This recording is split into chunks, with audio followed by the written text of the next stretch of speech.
শুক্রবারের ছুটির দিনে কি কি রান্না করেছিলাম চলুন সেগুলাই আপনাদের সাথে শেয়ার করে। প্রথমে রান্না করেছিলাম সাদা পোলাও। এর জন্য পাতিলে আমি দিয়েছিলাম পেঁয়াজ কুচি। পেঁয়াজটাকে আমি খুব ভালোভাবে লাল লাল করে ভেজে নিয়েছি। এভাবে পেঁয়াজ লাল করে ভেজে নিলে আলাদাভাবে বেরেস্তে দেওয়ার কোনো প্রয়োজন নেই।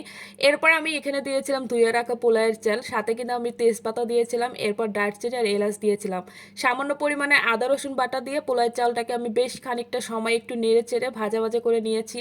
পোলাওয়ের চালটা যখন একটু ভাজা ভাজা হয়ে আসছিল তখন আমি এর মধ্যে দিয়েছিলাম পরিমাণ মতো পানি। পানি দিয়ে এরপর দিয়েছিলাম কয়েকটা কাঁচামরিচ এবং গুঁড়া দুধ। এরপর চালটার চারপাশটা খুব ভালোভাবে নেড়ে চেড়ে ঢাকনা দিয়ে দিয়েছিলাম। এরপর ঢাকনা খুলে পোলাওটা যখন হয়ে আসছিল তখন আমি এর মধ্যে দিয়েছিলাম 1 চামচের মতো ঘি। এরপর পোলাওয়ের চালটাকে উপর নিচ করে খুব ভালোভাবে নেড়ে চেড়ে নিয়েছিলাম। আর দেখতে পাচ্ছেন পোলাওয়ের চালটা কিন্তু একদমই ঝরঝরে ভাবে রান্না করা হয়ে গেছে।